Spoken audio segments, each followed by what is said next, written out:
5 जुन दिनै मुलुगनां आबहावायारि सान एबा वर्ल्ड एनभायरनमेन्ट डे तो आसा खालामो नोंथांमोना बयबो फांसे बिफां गायगोन दा मन्त्रि होखांबानो आसामाव गोदान साख्रि बेनो जाबाय एडिआरि 3.0 आरो बेल' नङा एपिडिसिएल एक्सट्रा थागोन आरो लोगोसे पिएनआरडि दंखायो आरो लोगोसे बेनो जाहैबाय आसाम पुलिस एन्ड जोबोर बुरजा भेकेन्सि आसाम टेट बिटिसि टेट भेकेन्सि आसाम स्पेशेल टेट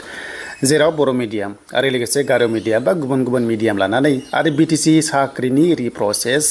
दा बेनि सायाव नोंथांमोना आपडेट लाबोदों बेखायनो भिडिअ नाय हानायसेबां शेयार खालाम जाय नोंथांमोना चेनेलाव गोदान साबस्क्राइब खालामना ला जाहाथे लेटेस्ट आपडेट नोंथांमोना मोननो हायो दा जों मिथिखाबाय दिनै मिनिस्टारफोरखौ फोसावगोन एबा फोसावखाबायनो एक्चुअली नाथाय समायखिराखौ लाहोगोन अफिसियेलि हिसाबै जेराव आसामनि गभर्नरा प्रेजेन्ट खालामगोन दा जों नायगोन लिस्टखौहाय आं मैया एक्चुअलि भिडिअ होखाबाय अब्लाबो आं नोंथांमोननो डिटेल्सखौ होबावगोन जाहाथे बयबो नोंथांमोना क्लियार जाबावो दा जों फैबाय अफिसियेल साइडआव आरो फैनाय लोगो लोगो जोंहा मिथिनो गोनां बेनो जे चिफ मिनिस्टारा बिथां हेमन्त बिश्व शर्माया थाबाय आरो लोगोसे गभर्नरा बेनो दंथ'यो बेनो जाबाय लक्ष्मण प्रसाद आचार्य बेनिफ्राय स्पिकारा चेन्ज जाबाय स्पिकार होनोब्ला दा जितु जोंहा दङ रन्जित कुमार दास नै बिथाङानो फट' दंखायो पर्टेलाव फैबा मोनगोन आरो सिगांनि जेनोखि स्पिकार आसामनि स्पिकार बिश्वजित दैमारि सारा दायो मन्त्रि मोनबाय गोबां कन्ट्रभार्सि खालामदोंमोन बिथांखौ गोबां एलिगेसन लाबोदोंमोन जे बिथांनि बायदिसिना डाटा बायदिसिना गोबांथार ससियेल मिडियायाव फोसावदोंमोन नाथाय दा मा जाखो थाङै थुङै मा खालामखो बेनो जाबाय मन्त्रिसो मोनबावबाय जोबोर मोजां जोंनि बर' हारिनि थाखाय मानोना जों जायखौ लुबैदोंमोन जे ट्राइबेलफोरनिफ्राय बिटिसिनिफ्राय सानै एबा साथाम मन्त्रि मोननांगौ होननानै नाथाय जों दा सानैखौ मोनबाय सासे बिपिएफ आरो सासे बिजेपि मानोना बिपिएफनिफ्राय एसे जोङो सानै साथाम आसा खालामदोंमोन नङा होमबा नाथाय मा खालामनो देग्लाय बिजेपिया हारसिंनो बांसिन मेजरिटि लादों नालाय जेराव बिजेपि हिसाबै 82 जन देरहादों बेखायनो गुबुन पार्टिनिहाय बिथांमोना बारा होनाय जायासै अब्लाबो एनडिएनि लेनदेनावहाय सासेखौ होबाय मोजां जादों चरन बर' बिथाङा मोनबाय जाहाथे बर' हारिनि थाखाय मोजां खामानि मावो दानिया जों लिस्टखौ फिन खनसे नायबावनो दा केबिनेट मिनिस्टार एबा मन्त्रि फोसावनाय लिस्टफोरा बेनो गासै 12 बावहाय दङ गोदान हिसाबै आरो दाखालि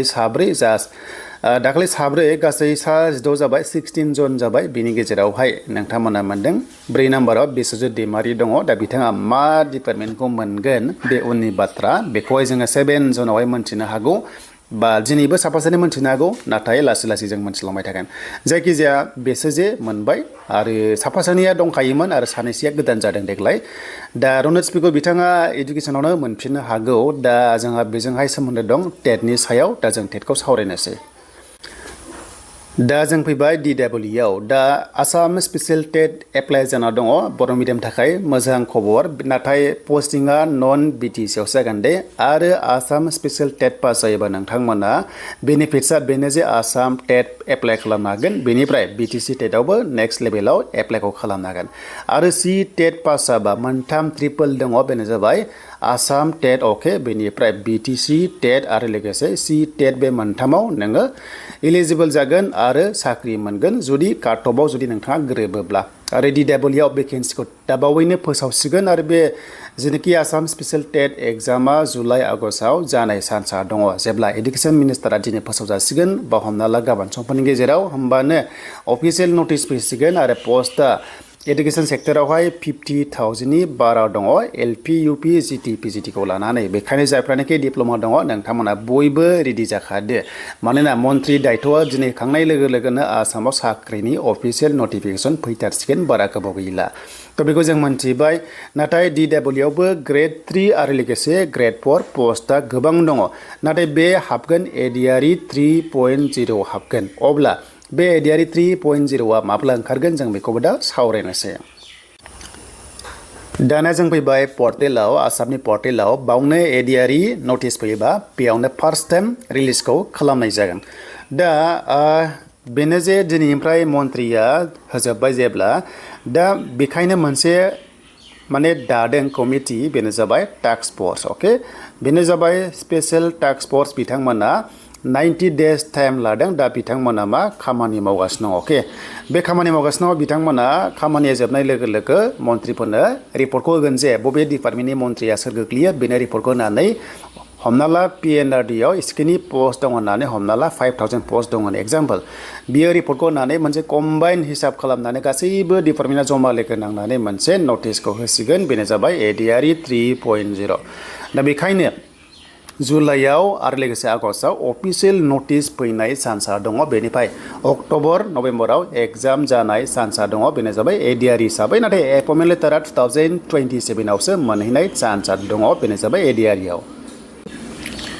दा बेखायनो बे भिडिअ खालामनाय जाहोना बेनो जायफ्रा रिसेन्टलि HS पास जाबाय अके आरो 10 पास जाबाय थ' फंबाय बिनानावमोना रेडि जादो ADRE आव नाथाय बैसोआ गोरोबनांगोन 18 निफ्राय 45 इयार्स जानांगोन जोंनि ST हिसाबै दा बेखायनो जुदि नोङो क्लास 8 ल' पास बा नोंथाङाबो एप्लाइखौ खालामनो हागोन बेनो जाबाय ग्रेड 4 पस्टआव आरो लोगोसे 10 पास बाबो नोङो ग्रेड 4 पस्टआव हागोन आरो HS पास बाबो नोङो ग्रेड 4 पस्टआव हागोन आरो जायफ्रा HS पास नोंथांमोना डाबल चान्स दङ HS पासनि ग्रेड 3 आवबो खालामनो हागोन लोगोसे ग्रेड 4 आवबो खालामनो हागोन आसाम लेभेलाव नाथाय जायफ्रा डिग्री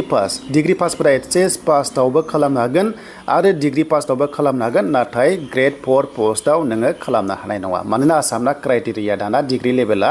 ग्रेड 4 पस्टआव एप्लाइखौ खालामनो हाया दा बेखौ क्लियार जाबाय आरो जायफ्रानोखि 10 पास दङ अके 10 पास दङ बेनिफ्राय LMB लाइसेन्स दङ अब्ला नोंथांमोना ड्राइभार पस्टनि ग्रेड 3 साख्रियाव नोंथांमोनाबो एप्लाइखौ खालामनो हायो प्लास 10 पासआ डाबल चान्स ड्राइभारावबो खालामनो हाबाय ग्रेड 3 आव लोगोसे ग्रेड 4 पस्टआवबो खालामनो हाबाय जायफ्रानोखि HS LC एबा 10 पासफोरा आं बेखौ नोंथांमोना गासैबो क्लियार खालामबाय नाथाय लासै लासै जों सिलेबासखौ ग्रेड 3 लेभेलनि ग्रेड 4 लेभेलनि ADRE आव मा फैथावगौ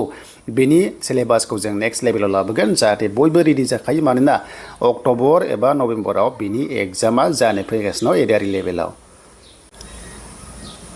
दानिया जों फैबावबाय आसाम पुलिसाव बिनि उनाव जों थांगोन BTC TET नि रिजाल्टआव आरो BTC साख्रियाव दा आसाम पुलिसाव फैनाय लोगो लोगो बे डिपार्टमेन्टआ हम एन्ड पलिटिकेल डिपार्टमेन्टनि आन्दाराव दङ आरो बे जाबाय बेनि मेन बसआ CM अके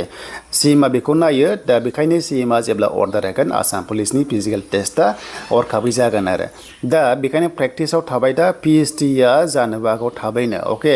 नाथाय जों आसा खालामदों बिदिनो गोजां बोथोराव अब्लाबो सरकारनि खोथा जेब्लानो गोसो जायो अब्लानो खालामनो हायो बेखायनो प्रेक्टिस खालामबाय था गोबां कमेन्ट्स खालामगोन दैज्लां बोथोराव दैयाव बोरै खारहोनानै जुदि नोंथाङा डिफेन्सआव साख्रि मावनो फैदोंब्ला नों माब्लाबा दैयावबो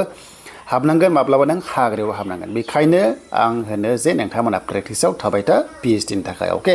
आरो पस्टआ बारायगोन बाराया बे उननि मेटार समजों लोगोसे बे गासैबो अके जागोन बेखौ जों बावनो फोजोबबाय दानिया जों थांसै BTCनि प्रसेसनि सायाव